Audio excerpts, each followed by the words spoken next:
Olá, meus irmãos queridos, amados, meus filhos benditos, filhinhos. Que prazer estar com vocês e estudar de novo a sagrada palavra de Deus. Eu peço a vocês assim encarecidamente, se ainda não se inscreveram neste canal, faça isso agora o mais rápido possível. E dá o seu like aí nessa mensagem, compartilhe essa mensagem e acesse também o sininho para que você esteja recebendo as mensagens que vão sendo pregadas. E eu te convido agora a orar comigo. Vamos orar juntos? Então posicione o seu coração aí diante do Senhor e vamos falar com Deus. Querido Deus e amado Pai, nós agradecemos ao Senhor a oportunidade de estarmos juntos, de nos comunicarmos, a oportunidade de estudarmos juntos a Tua palavra, uma porção dela, a oportunidade de aprender. Nós te agradecemos porque o Senhor nos guardou em mais uma semana. O Senhor sustentou, o Senhor protegeu, o Senhor deu livramentos. O Senhor nos guardou em tudo, o Senhor fez tudo o que precisávamos para que a nossa vida fosse preservada, para que nós vivêssemos bem esta semana. Eu te agradeço por cada uma dessas pessoas que sobreviveu às lutas e andou com Deus. Obrigada, meu Deus, que todos nós continuemos a andar com Deus.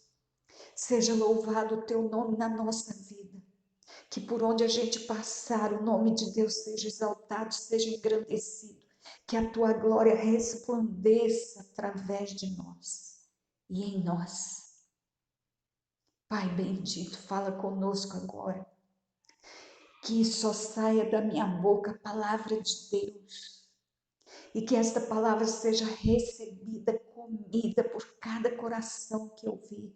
E que muitos ouçam, que todos compartilhem. Pai, abençoa todos esses que estão me ouvindo, Senhor. Põe esta palavra dentro deles. Santifica a língua deles para que a língua deles e a minha edifique pessoas e que eles sejam edificados pela própria língua e pela minha língua também. Meu Deus, em nome de Jesus Cristo, nos ensine a usar bem a nossa língua para o louvor da glória do Senhor. Que a nossa língua te glorifique em todo o tempo. Que tudo que sair da nossa boca seja para a glória do Senhor. Como Jesus fez, tudo que ele falou glorificou a ti. Tudo que ele fez glorificou a ti. Meu Deus, que seja assim conosco, para a glória do teu nome. Amém. Meu querido, meu amado, minha amada, nós continuamos então falando sobre este tema que diz que tudo é construído pelo Verbo. Eu quero que você grave isso. No princípio era o Verbo. Então, tenha isso no seu coração, que em princípio há o Verbo. Sem Verbo nada acontece. Então, tudo começa com o Verbo. É necessário verbalizar para acontecer, mas precisamos ter todo o cuidado para verbalizarmos aquilo que de fato deve existir, aquilo que Deus manda dizer. Tenhamos o cuidado de seguir o exemplo de Jesus. Jesus era o Verbo de Deus. Então você e eu, que somos o corpo de Cristo, junto com ele somos também o Verbo de Deus. Então a nossa língua precisa estar apresentada no altar de Deus, em sacrifício vivo, santo e agradável a Deus, para que o nome de Deus seja glorificado. Tudo que Jesus fez e faz é para a glória do seu Pai. Então, nós, corpo de Cristo, precisamos ser o Verbo de Deus para glorificar o nosso Deus. Que seja assim na sua vida, que seja assim na minha vida. Então, leamos de novo Tiago 3, verso 6, onde está escrito assim: a língua também é um fogo. Como um mundo de iniquidade, a língua está posta entre os nossos membros e contamina todo o corpo, inflama o curso da natureza e é inflamada pelo inferno. Então, esse versículo também a gente sempre deve ter lembrança dele, para não termos compromisso com esse tipo de língua. A nossa língua convertida ao Senhor, a nossa língua como instrumento nas mãos do Espírito Santo, ela pode fazer uma obra que influencia todo este país. Que assim seja a nossa língua. E na última mensagem, eu falei para nunca amaldiçoar, mas isso vale para nós também. Nunca amaldiçoemos a nós mesmos. Então, tudo o que acontece na sua vida e na minha vida foi verbalizado, ou por nós, ou por alguém a quem aceitamos. A pessoa falou e nós aceitamos.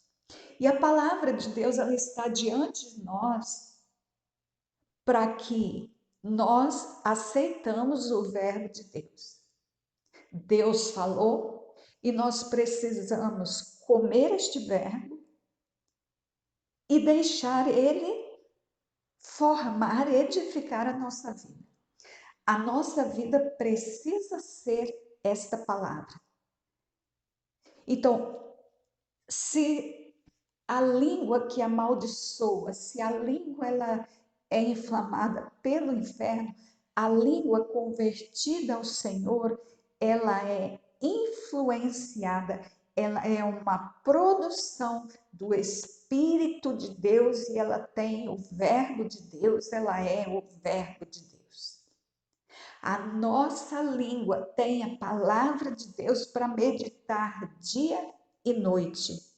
Portanto, não tem como ela ser peçonha mortal. Não tem como ela destilar veneno se ela meditar dia e noite na palavra de Deus. Porque se nós meditarmos dia e noite na palavra de Deus, quando a gente abrir a boca, é disso que a gente vai falar. Porque a gente não conhece outra coisa. A gente só gosta desse assunto. Então, ao abrir da boca, o que vai sair dela é a santa palavra de Deus. E, gente, o que vai acontecer quando esta palavra é proferida em todo o tempo? Então, a melhor maneira de purificar a boca é meditando dia e noite na palavra de Deus. Por isso que Deus orientou Josué a fazer isso. Por isso que no Salmo 1 ele orienta a todos nós a fazermos isso. Meditar na lei do Senhor dia e noite. E então nosso coração estará cheio disso, ele estará purificado. E quando a nossa boca abrir, é disso que ela vai falar. No Salmo 81, 10, Deus disse assim: abre bem a tua boca e eu a encherei. Então escancaremos a nossa boca. Vamos abrir bem a nossa boca para que o Senhor a enche. À medida que a gente começa a falar do Senhor, ele vai enchendo a nossa boca e a gente tem mais o que falar sobre o Senhor. E temos toda a palavra de Deus, nós temos aí 66 grandiosos livros, inspirados pelo Espírito Santo, para nos edificar e edificar pessoas. Então lembre de não amaldiçoar você, de não comprometer o curso da sua vida. Palavras como porque eu nasci, isso nunca deveria ter sido proferido por nós. Mas infelizmente muitos de nós já dizem. Então tá, se diz, podemos agora parar de dizer e dizer uma coisa diferente. Porque ao fazermos uma interrogação dessa, por que eu nasci, eu estou dizendo que Deus errou, Deus não sabia o que estava fazendo, eu estou dizendo um monte de porcaria ao mesmo tempo. Isso vai contaminar a minha mente. Isso vai contaminar os meus pensamentos, sentimentos e a minha fala. Então, quando eu falo esse tipo de coisa, quando eu fico repetindo palavras assim, por que eu nasci, eu não sirvo para nada, eu não sei fazer nada, eu estou inflamando o curso da minha natureza. Aquilo que poderia ser uma coisa será outra. Por quê? Porque eu usei muito mal a minha língua, deixei ela ser inflamada pelo inferno, porque o inferno tem todo o interesse em prejudicar, em contaminar, em destruir, em matar. E assim eu estou me contaminando, comprometendo a minha saúde física, mental e espiritual. E comprometendo a saúde daqueles que estão ao meu redor. Quantas coisas ruins já dissemos para os filhos, moldando a seu curso da natureza deles. Mas graças a Deus que o poder de Deus pode intervir a qualquer momento que nós pedirmos perdão e sob o poder de Deus, suplantar aquela malignidade proferida. Toda palavra dita, ela faz um efeito. Ou na boca de quem é amaldiçoado, ou na boca de quem amaldiçoou. Ela vai fazer efeito. Por isso, nós temos que ter cuidado antes de falarmos. Nós temos que ter a nossa língua transformada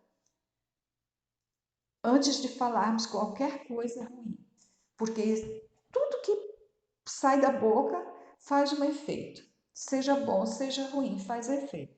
Então, nós precisamos de disciplina no uso da língua, precisamos realmente meditar dia e noite na palavra de Deus para só falarmos aquilo que edifica.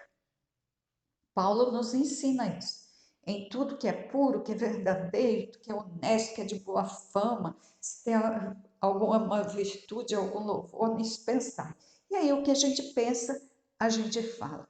Paulo também nos ensinou em Efésios 4, 29, ele disse, para nós falarmos, o que Paulo nos ensinou? Vamos ler? Não saia da vossa boca nenhuma palavra torpe, mas só a que for boa para promover a edificação, para que dê graça aos que a ouvem. Então a minha boca ela tem que ser uma fonte de graça. A graça de Deus tem que sair da minha boca, tem que ser proferida pela minha boca. Então Paulo nos aconselhou, não saia palavra torpe, palavra palavrões, palavras que são nojentas, que isso não sai da nossa boca. Palavras destruidoras, isso não deve sair da nossa boca. Mas saia da nossa boca aquilo que é para edificação. Fale a palavra de Deus. A palavra de Deus é a verdade, ela é pura, ela é santa, ela edifica. Então, o seu principal assunto, o assunto que você mais gosta, que você mais usa, precisa ser a palavra de Deus. Não fale das ciências humanas, fale da ciência de Deus. Aí você tem a garantia de estar falando a verdade. E contra a verdade não há força, não há poder. Nada pode contra a verdade. Ah, vamos aprender isso. Eu quero que você saiba, assim, que ter uma língua assim não é uma coisa de uma noite para o dia. E que até agora, você e eu falamos muitas coisas ruins, mas nós podemos mudar isso agora. Nós podemos mudar isso hoje. Eu estou nisso já há alguns anos, disciplinando todos os dias, porque Deus vem me falando o tempo todo sobre isso. Eu estudei sobre isso, eu li sobre isso, eu busquei, eu pesquisei. Na verdade, eu li o livro da Joyce Meyer, que é Eu e Minha Língua Grande. Então, aprendi muito com esse livro e ela traz muitos textos bíblicos, então meditei na palavra de Deus E eu tenho me vigiado, mas ainda escapa aquilo que eu não quero falar. E eu sei que escapa da sua boca também. Mas olha, vamos nos comprometer com o Senhor, com o Espírito Santo, a ter uma língua diferenciada, uma língua apresentada no altar de Deus, em sacrifício vivo. Vamos ter uma língua viva, uma língua santa, uma língua perfeita, uma língua agradável a Deus. E se é agradável a Deus, será agradável a nós. Não comprometerá a nossa saúde. Vamos falar coisas boas. Lá em Joel, olha uma forma de não se amaldiçoar, mas se abençoar. Olha o que está no livro de Joel, capítulo 3, verso 10. Forjai espadas das vossas enxadas. Forjar é modelar o metal, né? Então, das vossas enxadas, façam espadas e lanças das vossas foices. Então, das enxadas façam espadas e das foices façam lanças. Muda aí os instrumentos, aproveita o metal que tem e façam armas, porque haverá guerra. E aí ele diga assim: diga ao fraco, eu sou forte. Então, é um soldado fraco dizer para ele, eu sou forte. Porque vai ter uma guerra. Deus está falando de batalhas contra os inimigos. Então, ele mandou construir as armas. Mas ele mandou dizer, ele mandou verbalizar. Até o fraco deveria dizer, eu sou forte. Preste atenção a isso e grave, não deixe isso sair da sua mente, nunca mais. Joel 3,10. O fraco deve dizer, eu sou forte. Não é o forte dizendo, eu sou forte. O forte já é forte. É o fraco que precisa ser forte, tem que dizer. Então, em princípio, há um verbo. E o verbo do fraco é dizer, eu sou forte. E em cima desse verbo será instaurada a força. Então, esse negócio, eu estou triste, eu estou em depressão, pelo amor de Deus, não saia da vossa boca nenhuma palavra destruidora. Não estruture aquilo que já está ruim.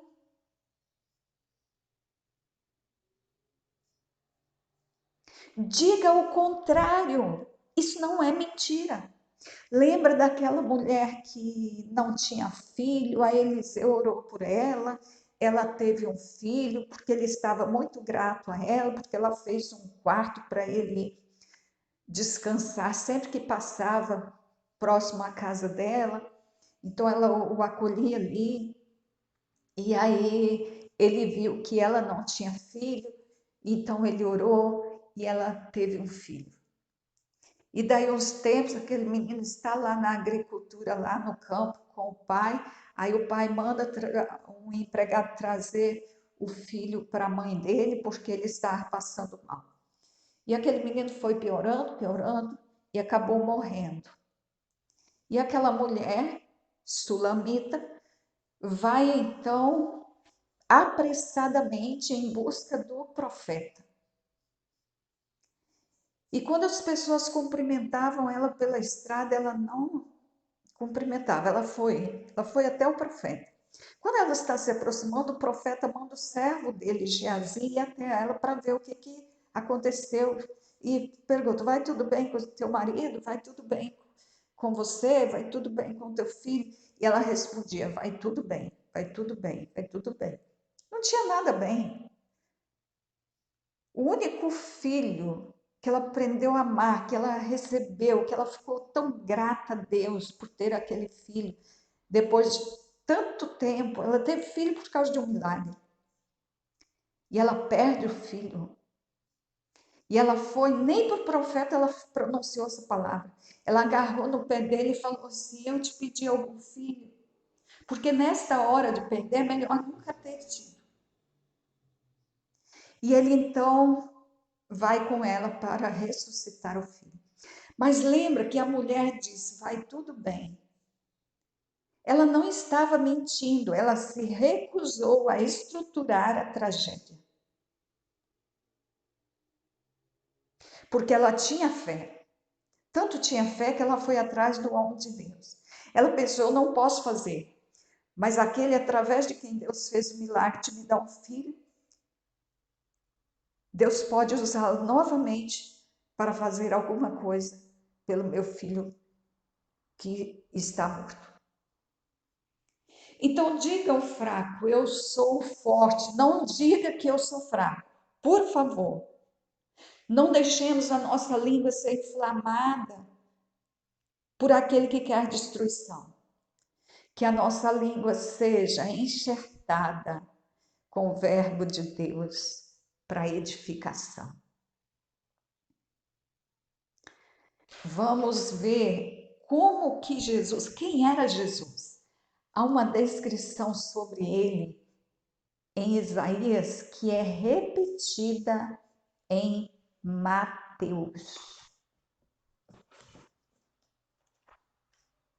Livro de Mateus, abre aí, é bom sempre você ter a Bíblia.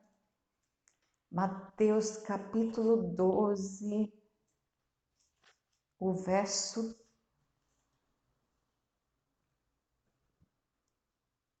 18.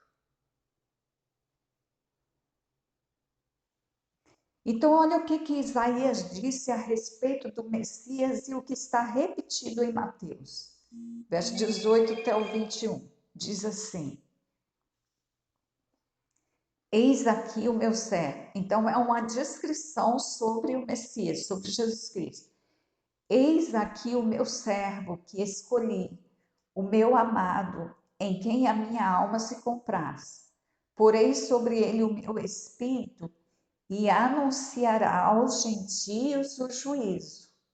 Não contenderá, nem clamará, nem alguém ouvirá pelas ruas a sua voz. Não esmagará a cana quebrada e não apagará o pavio que fumega, até que faça triunfar o juízo. E no seu nome os gentios esperarão. Então, Deus falando sobre o seu filho. A Isaías ele deu essa descrição. Certa vez eu estava fazendo, tem 2 anos isso, eu estava participando de um evangelismo e no bairro, na parte do bairro em que eu estava, havia uma coisa diferenciada naquela parte daquele bairro. E terminamos então de fazer o evangelismo no fim da tarde, e aí enquanto eu estava com os irmãos e aguardando os outros voltarem do evangelismo, eu fiz algum comentário sobre aquela parte do bairro. Falei, mas esse pedaço aqui, esse trecho aqui está assim, essas coisas tal, tal. Então tá, não vou repetir.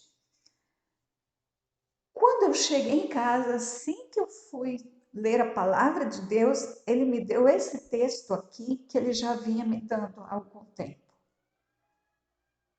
Então Deus estava me exortando e dizendo que eu não podia fazer a descrição real quando ela é ruim.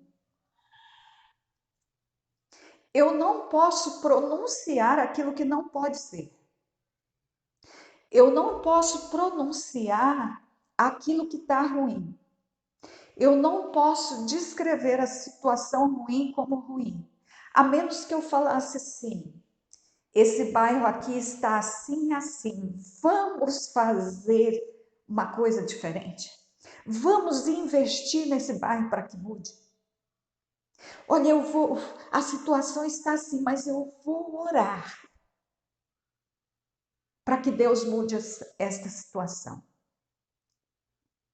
Quando Jesus chegou em frente à figueira, à beira do caminho, ele estava com fome e ele foi àquela figueira para ver se tinha figo, ele viu muitas folhas e ele foi lá para ver se tinha figo. Ele se aproximou daquela figueira. E eu quero te dizer que é uma figueira à beira do caminho, né? Tudo que é dito na Bíblia é importante. Eu creio que esse à beira do caminho é para dizer assim, isso era uma figueira que ninguém era dono dela. Ela estava disponível a todos. E Jesus então se aproximou daquela figueira no momento em que ele estava com fome e não achou nenhum figo. E então ele amaldiçoou a figueira. Ele disse: nunca mais nasça fruto de ti.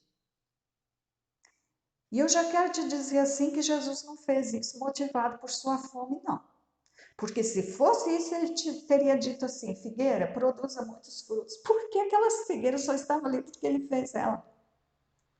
Porque um dia ele disse assim à terra produza árvores frutíferas. Então, por isso a terra produziu aquela figueira e ela estava ali. Deu a ela condição de crescer. E Jesus não amaldiçoava pessoas. A figueira ele amaldiçoou. Por quê? Porque ele queria ensinar, dar uma lição aos seus discípulos. Só para isso. Então ele não fez com pessoas, ele fez com uma figueira e que não pertencia a ninguém, porque se fosse de alguém, estivesse no campo de alguém, também não teria feito isso.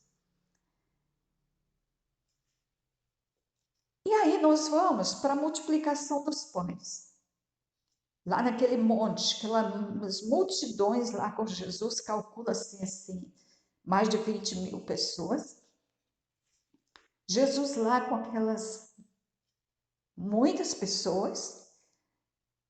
Na segunda multiplicação, eles ficaram 3 dias lá juntos e não havia padaria próxima, não havia pão, não havia nada para aquele povo comer. E Jesus disse: vamos alimentá-los. Então ele pega o que tem, ele pergunta: quantos pães tem? Os discípulos foram ver e descobriram lá quantos pães tinham. Uma hora tinha 5 pães, da outra vez tinha 7. Então ele pega isso, ele abençoa e aí o pão é multiplicado, aquelas pessoas conseguem se alimentar e se fartar e ainda sobra. O que eu aprendi com essa experiência da figueira e com a experiência dos pães? Quando Jesus estava com fome, ele amaldiçoou a figueira, mas quando o povo estava com fome, ele multiplicou os pães. Então Jesus ele pensava primeiro nos outros. Vai aprendendo aí, crente. Filhinhos queridos, aprendamos a investir nos outros, abençoar os outros. E outra coisa, eu aprendi muitas coisas disso porque eu fiquei meditando muito tempo, tenho meditado ainda nesses textos. Uma outra coisa que eu aprendi é que se o contexto não está de acordo, se o contexto não está favorável, se o contexto não está agradável a ti, se o contexto não está agradável a alguém, a uma família, a uma nação, a um bairro, não sei, se o contexto é desfavorável, então use o verbo para mudar o contexto. Então, o verbo nos foi dado para interferir no contexto, na situação e mudar. Então, toda situação é construída ou transformada ou purificada pelo verbo que é dito a ela.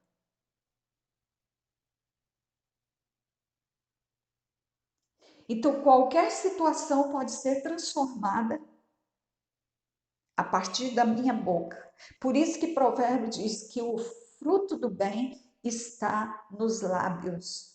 O bem que eu quero é produzido, é fruto dos meus lábios. Então, na minha boca, gente, você está tendo noção do poder que há na boca?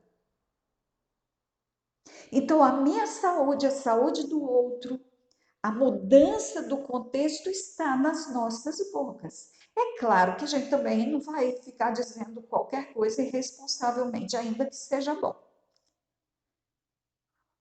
O ano não veio maravilhoso porque você ficou aí dizendo Feliz Natal, Feliz Ano Novo, Feliz Ano Novo, Feliz Ano Novo. Você foi dizendo Feliz Ano Novo para todo mundo e o ano ficou feliz. Não. Deus já tinha profetizado os juízos. Então ninguém vai suplantar a palavra de Deus. E aliás, a gente tem que ser inteligente. A gente tem que ter intimidade com Deus para acompanhar o que Deus está fazendo, para a gente não ficar contra Deus. Deus está falando uma coisa e a gente está falando outra. Que vai dar tudo certo, que vai estar tudo bem, que vai ser um ano maravilhoso, que os seus sonhos todos serão realizados. Gente, isso está totalmente fora do que Deus está falando. É não ter noção nenhuma do que Deus está falando. Então, nós precisamos caminhar com Deus para ver o que Deus está falando, o que Deus está fazendo, e aí a gente fala em cima daquilo que Deus está falando.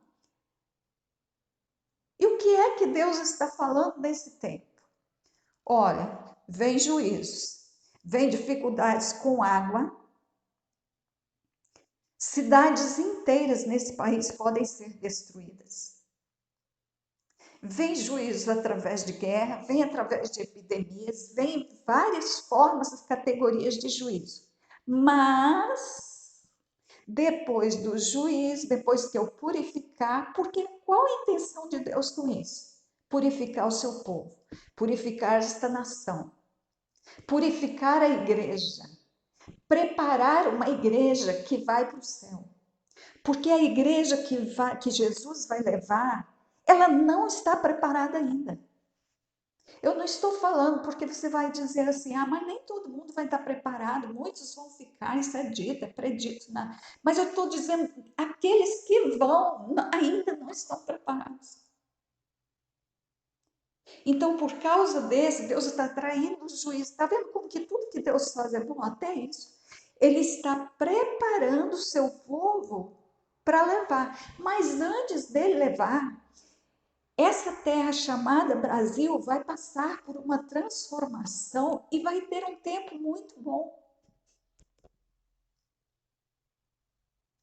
E ainda vai pregar o evangelho para muitas nações. Mas aí depois eu prego sobre isso em Ezequiel 37, porque isso vai se cumprir. Ezequiel 37 é o texto que a gente vai ver agora. É Ezequiel 47 que fala dessa nossa influência no mundo com o bem. Então, lembra do exemplo de Jesus Cristo, de Yeshua de Nazaré. Ele não esmagava uma cana quebrada. Então, aquela situação que já estava difícil, aquela pessoa que já estava fragilizada, ele não ia lá e acabava de matar, de esmagar. Não, ele chegava lá e dizia, veja. Ele chegava lá e dizia, levanta-te e anda.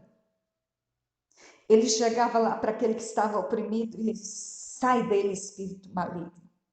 Então, Jesus, ele dava vida. E é assim que o corpo dele deve proceder. Não apagando o pavio que já está fumegando, a coisa já está difícil. Aí chega alguém para. É verdade, está assim mesmo. E vai dizendo aquela coisa ruim, e vai matando, e vai destruindo, vai esmagando a cana quebrada. Não é com isso que nós temos compromisso. O verbo de Deus nos foi dado para edificar.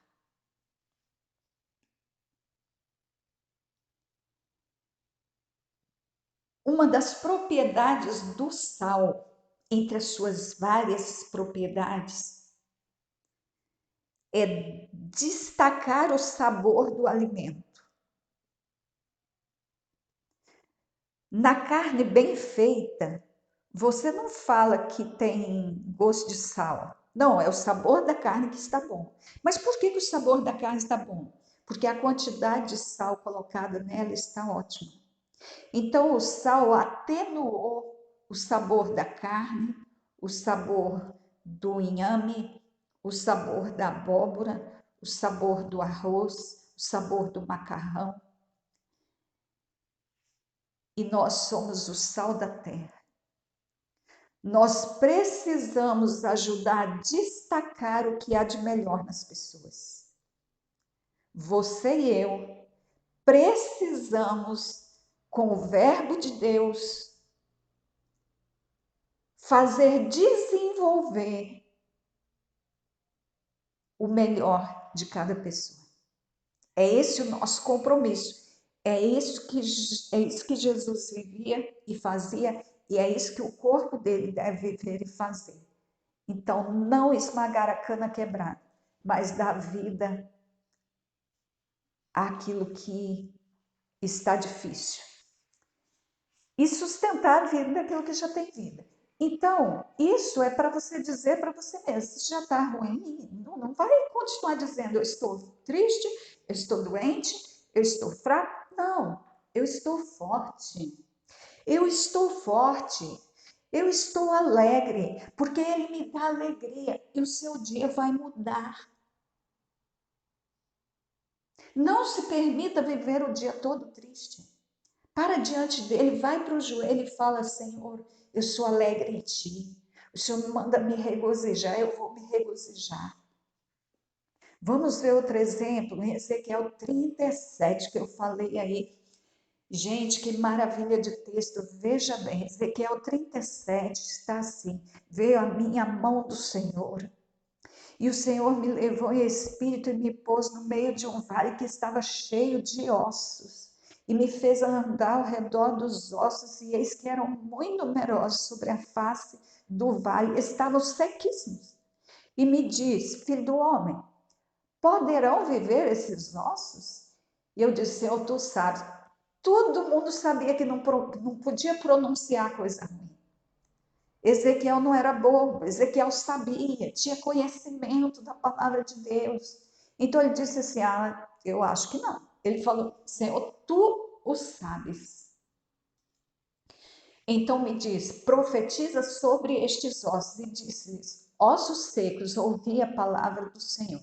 Gente, osso seco, não, osso pode ouvir. E osso seco pode ouvir? E osso sequíssimo pode ouvir? Pode. Quando o verbo vem de Deus, o osso sequíssimo pode ouvir. Então Deus mandou profetizar ao osso. E aí o profeta disse assim para os ossos. Então veja bem, ele falou que o osso era seco, mas ele não parou aí. Ele falou, ossos secos, ouvi a palavra do Senhor. Então aí ele já estava negando que o osso ia continuar seco. Porque o osso seco não pode ouvir. E ele estava falando com eles. Então ele disse, ossos secos, ouvi. Então ele já estava dando vida, capacidade de ouvir. E ele disse, assim diz o Senhor Jeová a estes ossos secos. Falou que o osso era seco, porque não tinha outra forma de chamar. Mas eis que farei entrar em vós o Espírito e vivereis. Como Jesus disse lá, quando ele soube que Lázaro tinha morrido, ele falou para os discípulos, Lázaro dorme, mas vou despertá-lo do sono. Então já emenda a solução, entendeu? A situação é assim, mas eu vou mudar. Eu vou transformar. O verbo de Deus foi nos dado e a fé foi nos dada para mudar contexto difícil, adverso. E aí ele foi falando o que ia fazer. Eu porei nervos sobre vós e farei crescer. Então, olha, ossos secos, ouvi. Olha o que o Senhor falou para vocês. Gente, olha que maravilha de exemplo. Dizer para o que está ruim, porque não tem mais jeito, dizer, olha, eu vou colocar nervos sobre vocês, escuta aí. Eu vou colocar carne sobre vocês. Eu estenderei pele. Eu porei o meu espírito e vocês vão viver. Isso é a palavra de filho de Deus. Meus filhos queridos, é isso que a gente tem que falar. É assim, aprende que a nossa língua seja convertida e aprenda a falar isso. Verso 7, então profetizei como me deu ordem. Tem que ser como o Senhor mandou, tem que ser como o Senhor deu ordem. O verbo precisa vir de Deus. Eu preciso falar de acordo com o que Deus mandou. E houve um ruído enquanto eu profetizava. E eis que fez um rebuliço e os ossos se juntaram, cada osso com o seu osso. Não foi osso de criança com osso de adulto, o braço do adulto com o antebraço da criança. Não, não. Foi o braço do João com o antebraço do João, com a mão do João. Que coisa maravilhosa! Tudo estava espalhado, estrequíssimo, tudo juntou, tudo recebeu vida. E eis que olhei, e vieram nervos sobre eles, cresceu a carne, estendeu a pele sobre eles em cima, mas não havia neles espírito. Então me diz: profetiza o espírito. Filho do homem, diz assim: assim diz o Senhor, Espírito. Vem, Espírito dos quatro ventos, e assopra sobre estes mortos para que vivam. E profetizei como ele me deu ordem. Então o Espírito entrou neles e viveram e se puseram em pé, um exército grande e extremo. O que pode acontecer quando você disser aquilo que Deus te mandou dizer? Tudo começou aqui com o verbo. Sem o verbo, este exército não podia estar de pé, com vida, fortalecido, preparado para a batalha. Meus amados, que a nossa língua, de novo eu digo, seja enxertada pelo poder de Deus. Salmo 141, verso 3, o salmista diz assim: põe ao Senhor uma guarda à minha boca, guarda a porta dos meus lábios. Então, meus amados, naturalmente, a língua seria inflamada pelo inferno, sairia fazendo destruição em nós, nos outros, no nosso contexto, na nossa saúde. Mas a língua convertida ao Senhor, apresentada ao Senhor em sacrifício vivo, olha o que ela pode fazer com ossos sequíssimos. Olha o que ela pode fazer com uma multidão no deserto. Mais de 20.000 pessoas e 5 pães. Olha o que a língua pode fazer com o mar revolto e com discípulos afogando. Olha o que o verbo de Deus pode fazer para mudar o contexto. E esse verbo nos foi dado. Que saibamos usar. Que saibamos usar para a glória de Deus. Salmo 19, verso 14. Olha a oração aí, olha assim todos os dias, sejam agradáveis as palavras da minha boca e a meditação do meu coração perante a tua face, Senhor, rocha minha e libertador meu. Esta é a vontade de Deus, que os nossos lábios sejam agradáveis. E aí eu vou garantir a minha saúde, eu vou garantir o bem para mim, eu vou garantir o bem para os outros. Se as minhas palavras forem agradáveis a Deus, aí será agradável a tudo. Meus filhos amados, filhinhos queridos, por quem eu tenho orado todos os dias, a nossa língua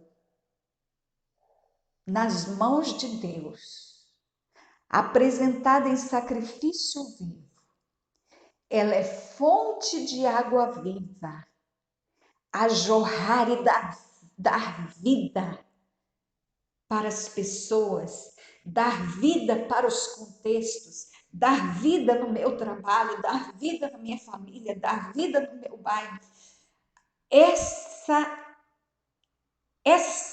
esse verbo saindo de mim, ele dá vida a todo mar morto que encontrar pela frente. Que Deus abençoe a sua vida, que Deus abençoe a sua língua e a minha língua, que nesta semana nós não tropecemos em palavra. Isso a gente não aprende de uma vez só, mas a gente não precisa passar a vida toda sem aprender. Nós vamos aprendendo aos poucos, mas que cada dia você diga: a minha língua hoje será verbo de Deus. Amanhã você fala de novo: a minha língua hoje será verbo de Deus. E caso haja um tropeço, peça perdão ao Senhor e fala: Senhor, a minha língua é instrumento teu, a minha língua é verbo de Deus, a minha língua é santa, a minha língua é fonte de água viva. Fale isso todos os dias, vamos falar isso todos os dias. E esse verbo fará com que a nossa língua seja somente bênção para sempre edificar. Deus abençoe você, em nome de Jesus. Amém.